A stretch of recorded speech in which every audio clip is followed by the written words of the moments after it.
당시 공자인데 고대 노예제.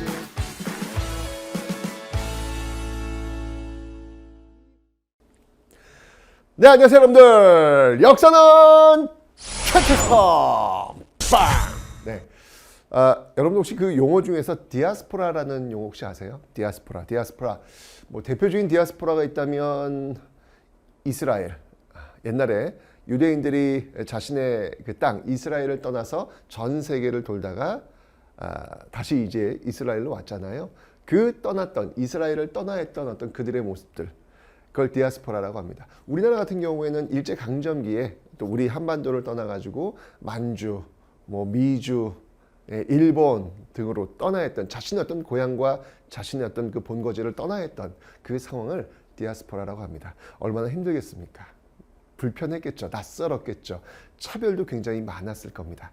근데 그런 어떤 고통과 어려움 속에서도 자신의 정체성을 지켜내려고 노력했던 그 모습, 그 디아스포라의 정신인 것 같아요. 근데 어느 교수님이 그러시더라고요. 디아스포라는 어떤 그 정치적, 사회적 그 현상을 이야기하는 것, 거기에 그치는 것이 아니라 바로 자신의 삶에도 적용될 수 있다라는 이야기를 하시더군요. 그게 무슨 말이냐면 자기는 매일 아침마다 끊임없이 디아스포라를 한대요.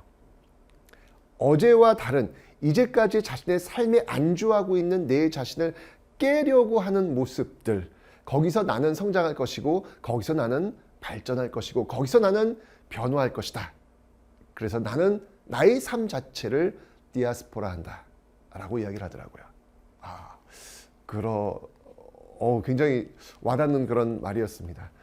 내 일상의 삶에 안주하지 않고 끊임없이 나 스스로에 대해서 좀 더 좋은 방향으로, 건강한 방향으로 나아갈 수 있는 내 삶의 디아스포라.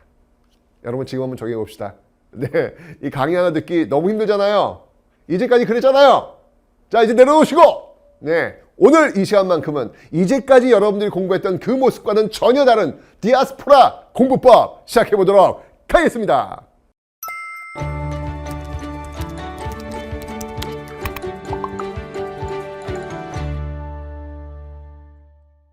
자, 여러분들 이 고려는요, 이렇게 호족의 시대를 거치면서 성종 시대를 거치면서 문벌 시대, 이제 안정화되는 모습으로 간다라고 제가 말씀을 드렸습니다. 자, 여기 보시면 알겠지만 여러분들 이렇게 호족, 요 호족들이 이렇게 시간이 지나면서 문벌화되는 그런 모습들 보이고 있죠. 그리고 이게 지금 자리를 잡는 거예요. 빵빵한 가문, 금수저 집안 뭐 이런 게 나온다는 이야기죠. 시간이 흘러가면서 말입니다. 그 다음에 이제 선종, 호족들을 성장시켜주는데 굉장히 도움이 되었던 게 호족과 풍수질이라고 제가 설명드렸잖아요. 그죠? 그 선종들도 시간이 지나면서 이게 선종, 누구나 다 왕이 될 수 있어요. 누구나 다 부처가 될 수 있어요. 라는 이야기 과정 속에서 뭔가 좀 개혁적인 모습이 보였지만 시간이 흘러가면서 이제 그들이 기득권이 된 거야. 이게 개혁을 외쳤지만, 그래서 성공했지만 시간이 지나면서 디아스포라를 하지 않는 거지, 안주해버리는 것이, 그러면서 그들은 기득권이 된 거예요. 자, 이 기득권이 되면서 이제는 누구나 왕이 될 수 있어 보다는 나만 왕이 될 수 있어, 나만 하는 거야, 이런 쪽이 좀 더 매력적이지 않겠습니까? 좀 더 있어 보이는 거, 산속에 들어가지고 참선하면서 그냥 있는 것보다는 뭔가 좀 화려하고 번쩍번쩍하는 어떤 그런 모습들, 이런 것들이 좀 더 선호하지 않겠습니까? 있어 보이잖아요. 원래 이렇게 불교는 그런 게 아닌데 그 불교를 활용하는 사람들이 그렇다는 이야기죠. 결국 이 선종보다는 시간이 흘러가면서 교종 쪽에, 그러니까 뭔가 내가 아는 것들을 이야기하는 것, 뭐 이런 것들에 어떤 그 지식의 향연이라고 할까? 뭐 어떤 그 교종 쪽이 좀 더 유행을 탈 수밖에 없는 것이죠. 그리고 초창기는요, 고구려 이름만 딱 들어도 고구려 계승식, 북진정책, 태조왕건의 북진정책, 이런 모습들이 보였지만 이제 기득권이 됐으니까 굳이 누구랑 충돌할 이유가 없는 거예요. 그랬다가는 내가 갖고 있는 모든 것을 잃어버릴 수도 있잖아. 그죠? 그래서 고구려 계승보다는 신라 계승 쪽에 좀 더 가까운 이런 모습들을 지금 보이게 되는 거예요. 시간이 흘러가면서 이렇게 변하네. 저도 늘 항상 그래요. 제가 지금 이 모습에 있다면 혹시 내가 이 모습으로 이미 바뀌어진 것은 아닐지를 저는 늘 둘러봅니다. 역사를 공부하면서 이게 그냥 공부하는 게 아니라 끊임없이 역사를 통해서 우리가 배우는 것 같아요. 나는 혹시 이곳에 있는지 이곳에 있는지 저는 어쨌든 이곳보단 이곳에 있으려고 노력을 하고는 있는데 모르겠습니다. 자, 어쩌건해요. 이런 어떤 그 변화들이 시간이 흘러가면서 이제 문벌, 호족 시대에서 문벌 시대로 넘어간 어떤 그런 배경들이 나오고 있는데, 자, 이 문벌의 어떤 이 시대에 이들이 갖고 있는 특권이 있다고요. 특권. 자, 그 특권이 뭐냐면, 자, 보세요. 자, 먼저 정치적으로 보면 뭐가 있냐면 음서제라는 게 있습니다.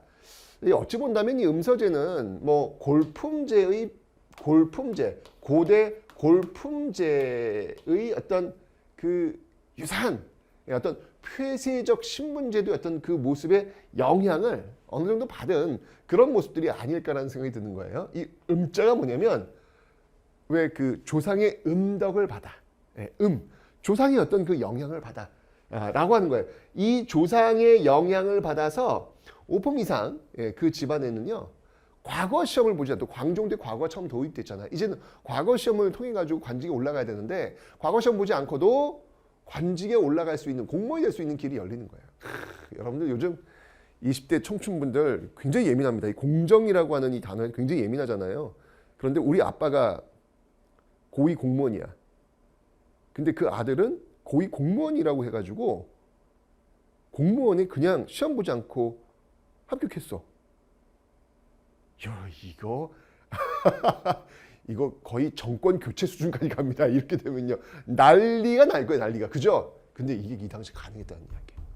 예. 고위 공무원 자제들은 시험 보지 않고도 관직에 나아갈 수 있는 길이 있었다. 뭐 물론 골품제보다는 그래도 좀 덜합니다. 이 고려 사회가 골품제는 그냥 무조건 경주 김씨 그들이 다 높은 고위가 다 그들이 가져갔잖아요. 그거보다 좀 더 완화됐지만 과거제라는 게 있으니까 여전히 이런 어떤 모습들은 남아 있더라라는 것이에요. 네. 뿐만 아니라 이렇게 공무원이 될 수 있는 길뿐만 아니라 경제적으로는 뭐냐면 또 여기 보세요. 공음전이라고 있죠. 음전. 이게 또 조상의 음덕. 토지예요. 조상의 음덕을 받아가지고 역시 이것도 마찬가지로 오품 이상의 고위 관리들의 자제로 태어나면 공음전을 받습니다. 내가 능력이 뛰어나가지고 얘 열심히 일을 받은 게 아니라 그냥 우리 아빠가 고위 공무원이래. 태어났더니 나 고위 공무원의 금수저 아들이야. 그러면 이제 공음전을 받는 거예요. 이런 식으로. 그러니까 보세요. 먹고 살 게 오품 이상의 집안에 태어나면 해결이 되는 거예요. 이게 이제 고려시대의 어떻게 보면은 그 귀족적 성격이 아니겠느냐라고 바라보는 그런 측면이 있다라고 볼 수 있겠죠. 뭐 물론 문벌이 모두 오품 이상은 아닙니다. 오품 이상 아니어도 문벌은 그냥 문벌이에요. 근데 어쨌든 그 조건 자체가 이렇게 주어지기 때문에 일반적으로 문벌이라면 이 정도의 특권들은 가지고 있는 게 일반적이다라는 거 말씀을 제가 좀 드리도록 하겠습니다. 자, 그리고 이제 사회를 보면요. 끼리끼리 결혼하는 거, 자기들끼리 심지어는 근친혼까지 합니다. 물론 여러분들 이건요, 근친혼을 우리의 시선으로 바라보면 안 돼요. 우리의 시선 속에는 말도 안 되죠. 어떻게 근친혼이야. 근데 이 당시엔 또 이런 것들이 또 가능했다라는 것입니다. 관료적인 성격, 관료적 성격이라고 하는 건 뭐냐면 국가를 위해서 일을 한 것이지 그 대가로 월급을 받는 것이지 이런 어떤 성격들도 많이 있는데 그 핵심이 뭐냐면 바로 과거 시험 봐가지고 관직에 나가는 거예요. 광종 때 쌍기의 건의에 의해서 이게 처음 시행되었다라고 제가 말씀드렸습니다. 그 다음에 과거 시험을 봐가지고 관직에 나간 관리들, 그 관리들이 국가를 위해서 일을 하잖아요. 그러니까 국가를 위해서 일을 했으니까 그 일을 한 대가로 받는 토지가 있어요. 그게 바로 전시과. 이건 내가 설명드렸죠. 그 품에 따라 가지고 전지와 시지를 받는 제도. 다시 한번 얘기하지만 고대 토지 제도는 정전과 민전을 제외한 모든 토지 제도의 이름, 관료전, 노급, 역분전, 전시과, 과전법 모두 수조권을 준 것이다. 세금을 거둘 수 있는 권리를 준 것이다라는 거 다시 한번 설명을 드립니다. 아셨죠? 자, 이런 것들이 지금 혼재에 있는 어떤 그런 모습들이 지금 나타나고 있더라. 근데 어쨌건 간에 이렇게 지금 여러분들 계속해서 그들만의 리그를 형성하다 보면 그 사회는 당연히 모순이 생길 수밖에 없어요. 문제가 생길 수밖에 없어요. 자, 어떤 문제가 생긴지 한번 보도록 하겠습니다. 자, 여러분들 일단 이 문벌 이 시대 속에서 이제 권력이 한 곳으로만 집중이 되니까 욕심들이 생기는 거야. 응? 내가 한번 왕이 되어볼까? 나의 얼굴을 한번 보시오. 누가 왕이 될 상인가? 이런 거 있잖아요. 누가 왕이 될 상인가? 그 왕이 될 상인가를 꿈꿨던 사람들이 있으니 그 대표적인 인물이 바로 이자겸이라는 인물이에요. 자, 이 이자겸은요, 보세요. 인종, 왕이죠. 인종의 장인이에요. 인종의 장인. 그리고 인종의 외할아버지예요. 외할아버지예요. 그래서 그럼 이게 어떻게 되는 거야? 인종은 도대체 누구랑 결혼한 거지? 자, 이자겸이 외할아버지인데 이자겸이 장인이야. 그럼 인종은 누구랑 결혼한 거야? 이모? 맞습니다. 이모랑 결혼한 거예요. 이모랑. 여러분 이모를 한번 떠올려 보세요. 자, 남학생들, 남자 수험생들 이모 떠올려 보세요. 네, 이모와 결혼하는 거예요. 뭐지? 지금 그렇잖아요. 근데 이 당시 이제 이런 모습. 근데 어쨌건 간에 이게 이제 근친혼이라는 거죠. 근데 이자겸 같은 경우에는 권력이 뭐 어마어마하겠죠. 왕의 외할아버지에다가 왕의 장인까지 되니까 그 권력이 엄청날 거 아닙니까? 이렇게 근친혼, 폐쇄적 통혼권을 통해 가지고 권력을 계속해서 집적하다 보니 욕심이 생기는 거예요. 내가 뭐 왕이 될까? 뭐 이런 거 있잖아요. 이러면서 결국 이자겸의 난이 벌어지게 되는 겁니다. 맨 처음에 이 척준경과 함께 난을 일으켰는데 척준경이 이제 배신을 때리면서 결국 이 이자겸의 난은 실패로 돌아갑니다. 하지만 이걸 보면서 이제 호족 사회에서 문벌 사회로 넘어왔는데 이 문벌 사회의 어떤 모순들이 쌓이게 되면서 이제 흔들거리고 있구나라는 걸 지금 보여지고 있는 거예요. 모든 걸 다 갖고 놓지 않으니까. 이런 일이 있었어요. 이런 일이 있대요. 아프리카에서 원숭이 사냥법이 있는데 어떻게 사냥을 하냐면 이 나무에다가 쌀을 좀 담아놓고 그 자루 아주 작은 그 입구가 굉장히 좁은 그런 쌀자루를 이렇게 담아놓는데요. 그러면 원숭이들이 이제 냄새를 맡고 와가지고 그 쌀자루에 손을 집어넣는 거야. 그리고 근데 그 입구가 굉장히 좁대요. 그래서 이렇게 해가지고 꼭 집어넣어야 되는 거야. 딱 집어넣은 다음에 쌀을 쥘 거 아니에요. 딱 쥐고 빼면 이게 주먹이 쥐다 보니까 안 빼지는 거야. 그럼 원숭이 얼마나 놀랬겠어요. 소리 꽥꽥 지른대요. 그럼 꽥꽥 지르는 소리를 듣고 사람들이 오는 거야. 그러면 원숭이는 어떻게 해야 돼? 이걸 빨리 놔야지. 그 손에 쥔 쌀을 놔야지. 그리고 힘들게 빼가지고 도망가야지. 그런데 원숭이가 이 쌀을 놓지를 못한다고 합니다.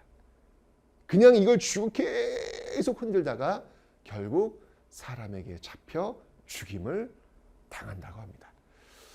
그런 것 같아요. 우리 인생도 뭔가 잘 나가고 있을 때, 뭔가 이게 딱 쥐고 있을 때 어느 순간에 놓을 줄 알아야 되는데 이걸 놓지를 못하면서 결국 나락으로 빠지는. 욕심도 마찬가지야. 어느 순간에 놓을 줄 알아야 되는데 그거를 못하나 봐. 저도 역시 마찬가지로 늘 그 생각을 해요. 어느 순간에 놓아야 되는지. 예. 일을 좀 이렇게 다 내려놓는 시간은 언제인지 어느 순간 이게 노역이 될 수도 있거든요. 늘 보고 있습니다. 왜냐하면 이렇게 역사를 공부하다 보니까 이게 끊임없이 저한테 피드백이 되는 거예요. 그러니까 역사는 그래서 공부하는 겁니다. 그냥 단순하게 그냥 이런 걸 이자겸에는 이거 외워야지 이런 게 아니라 그 사건을 통해 가지고 그 사건 속에 있는 그 사람의 욕심, 그 욕심이 가져온 결과 이런 것들을 끊임없이 자신들 피드백이 될 때 우리는 역사를 공부했다고 하는 거거든요. 자, 아직 안 끝났어요. 자, 이자겸은 실패를 받았지만 여전히 이 개경을 중심으로 한 그 문벌들은요, 음서, 공음, 폐쇄적 통화권 이런 것들을 통해서 자신의 권력을 계속해서 손에 쥐게 됩니다. 그러니까 불만이 있는 거야. 이 손에 쥐지 못한 사람들은 뭐야? 왜 다 쟤네들이 다 해먹는 거야? 불만이 있는 거예요. 자, 그래서 이 개경 그 밖에 있는 세력들이 들고 일어나니 그게 바로 묘청, 묘청을 중심으로 한 서경파들, 서경파들, 이 서경파들이 중심이 되어가지고 바로 묘청의 서경천도 운동을 전개하게 됩니다. 이것도 역시 마찬가지로 인종 때 있었던 내용이 되겠습니다. 자, 이 서경파는 어떤 사람들이냐면 묘청이나 정지상, 묘청은 이제 승려예요, 승려. 네, 예, 승려인데 이 서경의 풍수지리 이제 개경의 기운은 세했다. 이 새로운 기운이 서경에 평양에 일어나고 있다. 그 심지어 여러분들 그 평양에 대동강이 이르잖아. 그 대동강에 뭐야? 용이 지나가요. 사람들이 이걸 보고 뭐야? 용인가 봐. 진짜 뭔가 어떤 상서로운 기운이 대동강, 서경, 평양에 생기는 거 아니야? 이렇게 생각을 하게 됩니다. 근데 여러분들 이제 그게 나중에 이제 그 조작이었어요. 그러니까 이 서경 세력들이 대동강 밑에다가 기름 주머니를 담가 놓은 거야. 그 기름 주머니가 풀리게 되면서 그 기름이 쭉 뜰 거 아니에요. 그 물 위에 뚝 뜨는데 이게 햇빛이 비치면서 왜 여러분들 기름이 물 위에 비치면 이렇게 그 색깔이 굉장히 그 여러 색깔이 비치잖아요. 마치 그 비닐이 용의 모습처럼 이렇게 흘러가는 듯한 어떤 그런 모습을 착각하게 만든 거야. 근데 또 대박인 게 이건 조작인 것 같아 라고 해서 누군가 그 대동강 물로 잠수를 해가지고 그 기름 주머니를 찾아내요.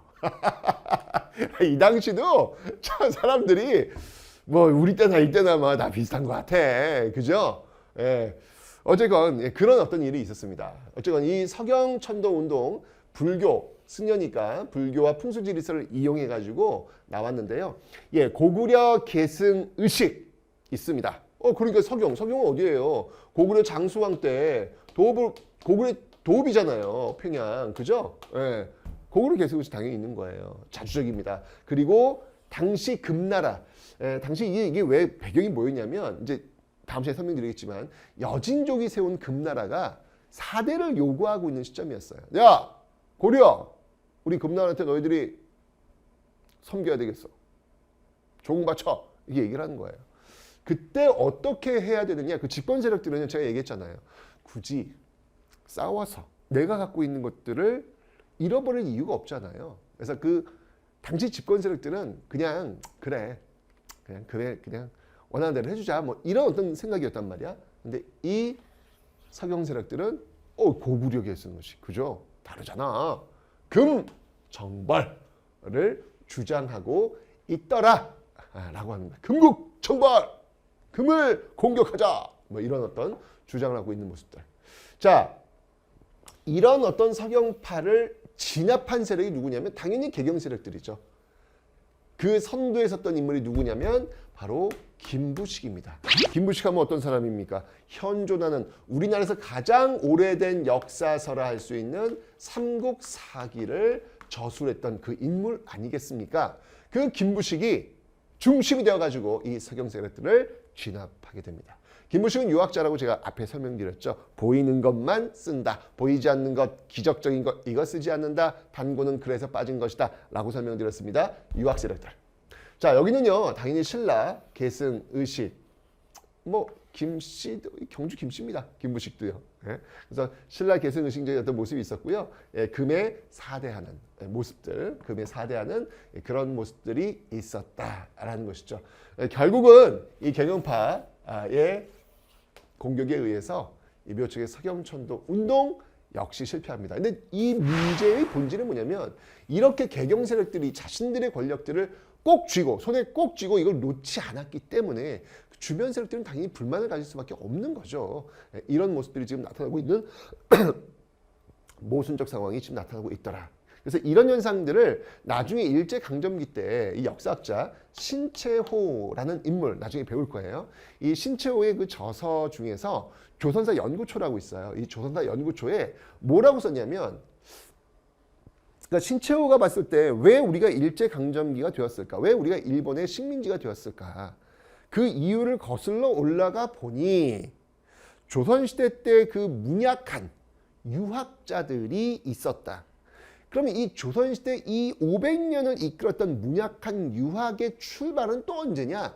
또 거슬러 올라가 보니 바로 이 묘청의 서경천도 운동에서 이 문약한 유학파들이 승리하게 되면서 이 활발했던 진취적이고 개혁적이었던 이 묘청의 서경천도 운동이 실패로 돌아가면서 우리는 결국 이때부터 문약한 유학의 시대로 흘러갈 수밖에 없었고 그것이 조선을 거치면서 이렇게 일제강점기로 오게 되었다라고 하는 그런 결론을 낸다고요. 그래서 이 신채호는 이 묘청의 서경천도 운동을 뭐라고 하냐면 자신이 있었던 그 시점 일제강점기부터 쭉 거슬러 올라가니까 한 1000년이 걸려요.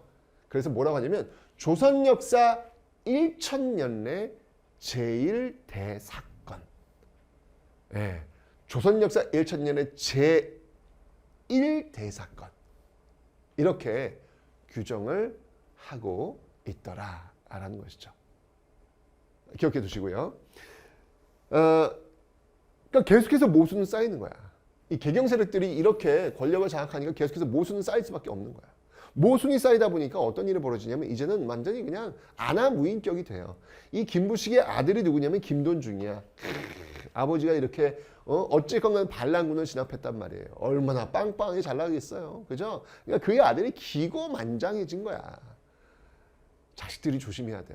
이 아버지 잘났다고 거기에 힘 빡빡 주고 말이지. 김돈중이 당시 무관이었던 군인이죠, 군인. 이 정중부가 이 또 수염을 그렇게 귀하게 잘 길렀나 봐요. 굉장히 그 정중부의 수염이 멋있었나 봐. 그런데 이 김돈중이 수염이 멋있네요. 자세히 봐야 되겠습니까? 라고 하더니 갑자기 촛불을 가져와 가지고요. 그 수염을 태워버려요. 미친 거 아니야? 어떻게 그럴 수가 있어? 정중부가 정말 열이 받을 대로 받았죠. 김부식한테 항의한 거야. 도대체 아들내미 교육을 어떻게 시켰냐? 가만 내둘 거냐? 라고 하는데 뭐 김부식이 뭐 그냥 또 왕 이렇게 압박해가지고 또 그냥 흐지부지 넘어가는 과정 속에 정중부 되게 열받는 거예요. 자, 이런 어떤 그런 분위기. 또 어떤 일이 있었냐면 이 왕을 데리고 이제 수박회라고 해가지고 이제 옛날에 씨름 비슷한 건데 손으로 하는 턱턱턱 턱턱턱 뭐 이런 거 하고 있었는데 그때 이 이소응이라고 하는 굉장히 연세가 많으신 노인 장군이 있었어요. 근데 이 노인 장군이 이제 이 수박회를 하다 보니까 힘이 딸릴 거 아니야, 젊은 장수한테. 그래서 굉장히 이성이 좀 이제 몰리자 아주 젊은, 역시 이것도 문관이야, 문관 한뇌가 이송, 야, 너 그거밖에 못해? 한참 높은. 그러니까 얼마나 이 군인들을 무시한 거야. 한참 서열상도 높아요. 뺨을 때려요. 이거밖에 못해? 하고 뺨을 때리는 거예요. 이쯤 되면 이제 막가자는 거죠. 네, 이쯤 되면 거의 뭐 막장으로 지금 가고 있는 겁니다. 그러니까 정말 이 손에 쥐고 있는 그놈의 권력이 뭔데? 그 알량한 권력, 이 권력 흔들면서 자신들이 기고만장해지는 모습을 보이게 되는 것입니다. 이러면 이제 선을 넘은 거예요. 네, 그죠? 결국은 이런 기득권 세력들의 그 갖고 있는 어떤 그 권력, 놓지 않으려는 그 권력이 일순간에 와르르르르르 무너지게 됩니다.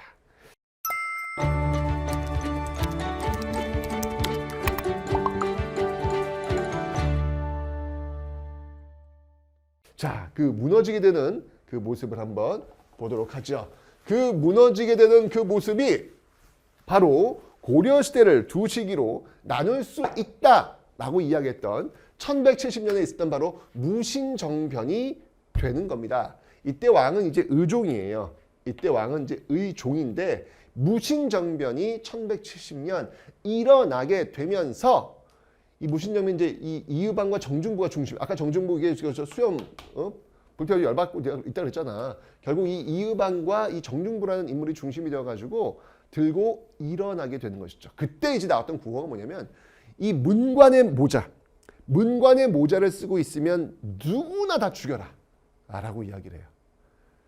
야, 정말 그 쥐고 있었던 권력의 순간이 한순간에 무너집니다. 제가 이야기했잖아요.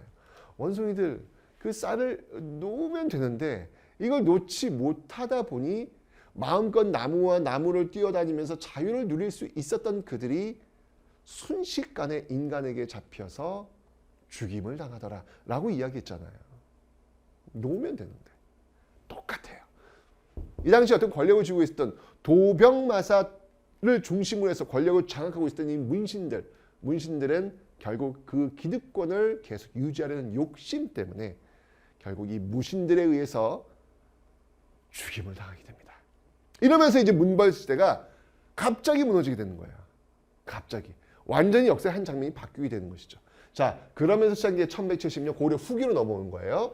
예, 이의방관지 정중부가 중심이 되었는데, 자, 생각해보면 이제부터는 이제 문관들이 아니라 무신들이 중심이 된단 말이야. 그 무신들이 회의기구, 이제까지 문신들의 회의기구는 도병마사였어. 제추회의라고도 했지요. 그죠?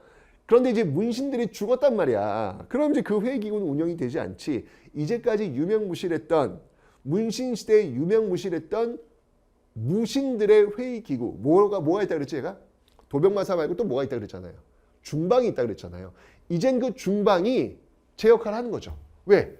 무신들이 권력을 장악했으니까. 군인들이 권력을 장악했으니까 군인들의 회의기구였던 중방이 그 중심에 서게 되는 겁니다. 자, 그런데 중요한 건 뭐냐면 이 군인들도 어떤 비전이라는 건 없었어요. 새로운 시대를 이끌려면 여러분들 칼과 힘도 있어야 되겠지만 중요한 건 뭐냐면 그 지속성을 이끌려면 다음 시대를 어떻게 이끌고 갈 것인지에 대한 비전이 있어야 돼요. 근데 그 비전은 없었다라는 것이죠. 결국 자신들끼리 권력 투쟁만 벌이게 됩니다. 그래서 보세요. 뭐 이의방, 정중부, 경대승, 이의민 계속해서 이 이의민 같은 경우에는 또 천민 출신이에요. 예, 천민 출신이 또 이렇게 힘이 장사라고 합니다. 힘이 장사, 그 과정 속에서 권력의 꼭대기까지 올라오는 그런 모습들 보이고 있고요. 결국 이런 혼란 속에서 그래도 정리를 했던 인물이 누구냐면 바로 최충헌이라는 인물. 최씨 무신 정권이 들어오면서 나름 조금은 좀 정리가 됩니다. 이 최충헌 같은 경우에는요, 당시 이것도 시무책이죠. 예, 시무책 한 10여 조를 올립니다. 이거 봉사 10조라고 하는데 10조를 올려가지고 어떻게 이 혼란스러운 무신 시대를 안정화시킬 것인가를 건의하는 그런 모습들도 보이고 있더라라는 거. 그리고 최충헌의 아들 최후로 연결되는 요 시대가 상당히 그래도 무신 정권 때는 좀 안정화된 모습이었는데 특히 이 최충헌 같은 경우는 여러분들 중방 말고 자신의 그 권력을 더욱더 강고히 하기 위해서 교정 도감이라는 걸 만듭니다. 예, 뭐 정치를 다시 원위치로 돌려놓는 거겠죠. 잘 만들기 위한 도감은 임시 기구라 그랬어요. 교정 도감. 그래서 별감을 차지하게 되는 것이죠. 그래서 교정 도감이라고 하는 그 기구를 만들어서 권력을 좌지우지하는 모습들이 있더라. 마치 이런 거예요. 이 군사정변을 통해 가지고 권력을 장악했던 박정희. 그 박정희가 만들었던 게 국가재건 최고회의라는 게 있습니다. 초법적 기구죠. 역시 마찬가지로 12.12 사태 때 또 권력을 장악했던 전두환. 그 세력들이 만든 게 뭐냐면 국보위, 국가보위 비상대책위원회라는 게 있어요. 그러니까 이런 거예요. 초법적 기구들을 만들어가지고 자신의 어떤 권력을 공고히 시키기 위한 그런 조직, 교정도감이 이때 이제 만들어지는 겁니다. 그리고 그의 아들은요, 최후 때가 오면요, 정방이라는 걸 만들어서 인사권을 이곳에서 모두 결정을 하게 되죠. 그리고 서방이라는 걸 만들어서 또 이제 문신들은 지금 다 제거가 됐거든요. 그리고 남아있는 문신들을 좀 우대하려는 이런 모습들. 선은 뭐냐면, 뭐 책 읽는 방이겠죠. 책 읽는 사람들 누구야? 문신들이겠지, 뭐 서방. 정치하는 방이겠죠. 뭐 여기서 이제 인사권이 좌지우지되는 그런 모습들이 있더라라고 하는 거. 이런 어떤 권력 구조들이 만들어지고 있었는데 이건 정치의 어떤 행정 조직이고요. 이 칼로 흥한 자 칼로 망한다 그랬습니다. 칼로 흥한 자들은요 늘 칼이 두려워. 그러면서 자신의 신변을 보호하기 위한 사병 조직들을 만들어요. 그 대표적인 사병 조직이 바로 도방이라는 겁니다. 도방.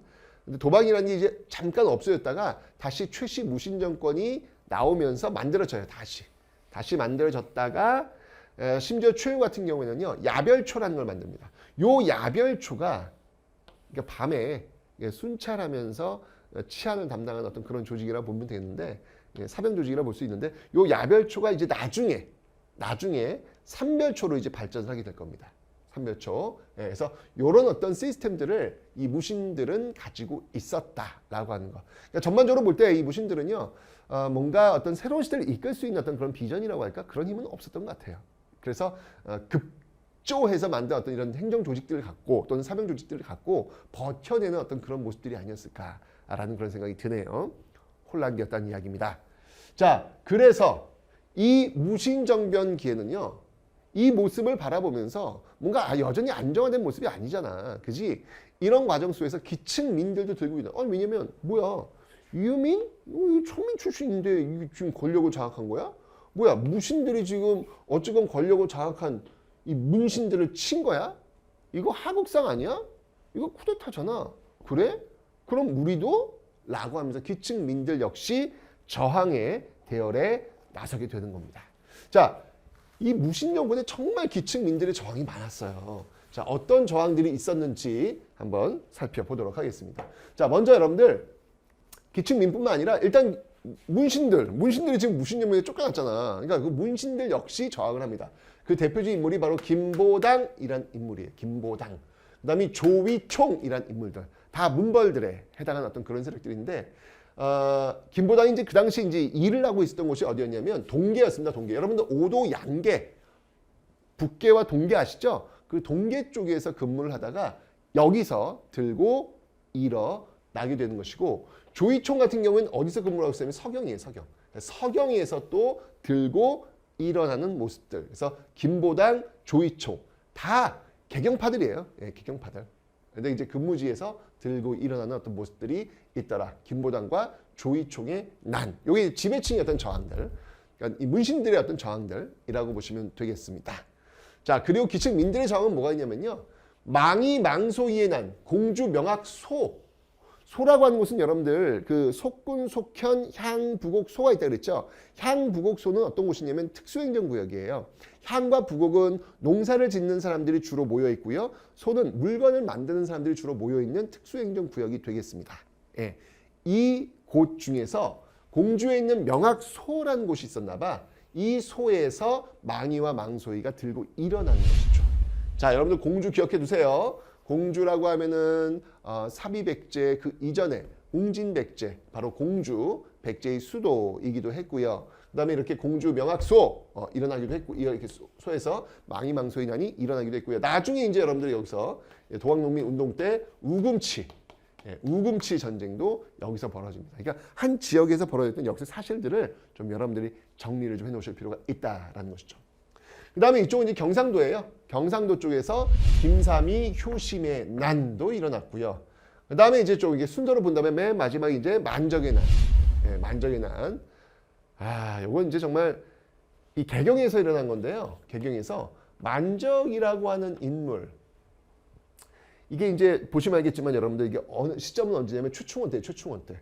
최충원 때 지금 만적의 난이 일어난 것인데, 이때 이제 만적의 무리들이 외쳤던 그 말이 뭐였냐면 왕후장상의 씨가 따로 있으랴라는 거였습니다. 왕후장상의 씨가 따로 있으랴. 여러분들 그 왕후장상의 씨가 따로 있으랴. 저는 그런 생각이 들더라고요. 그 시대의 영웅이 누굴까? 영웅의 기준이 뭘까? 그 영웅의 기준이라고 하는 것은 지금 우리가 살고 있는 시대가 아닌 그 다음 시대를 이야기하는 사람들, 그런 사람들이 영웅이 아닐까? 라는 그런 생각이 듭니다. 왜냐하면 그 당시에는 이 미래에 올 모습을 모르잖아요. 일반 사람들은요.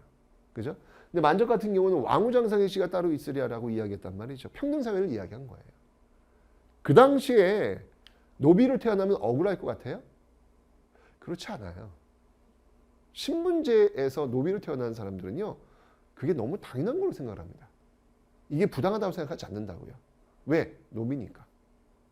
인식 자체가 잘 쉽지가 않은 거예요. 근데 그 시대에 부당하다라고 이야기하는 거는 그 시대를 뛰어넘는 그 다른 시대를 이야기하는 거거든요. 쉽지 않다는 얘기죠. 만적이 아마 그런 역할을 한 게 아닐까라는 생각이 듭니다. 그래서 신분해방을 외쳤던 그런 인물이 있더라라고 하는 것을 여러분들 봐두시면 되겠습니다. 네, 이렇게 해서 무신정변까지 한번 살펴봤습니다. 아, 드디어 문벌 시대가 끝나고 고려 후기의 어떤 출발점이라고 할 수 있는 무신 체제가 도래했습니다. 다시 한번 얘기하지만 여러분들 손에 쥐고 있는 쌀, 이 쌀을 놓을 수 있는 타이밍을 잡는 것. 이 타이밍을 잡는 건 여러분들 이렇게 역사를 공부하면서 학습되어져야 가능하지 않을까라는 생각이 들면서 오늘 강의 마치도록 하겠습니다.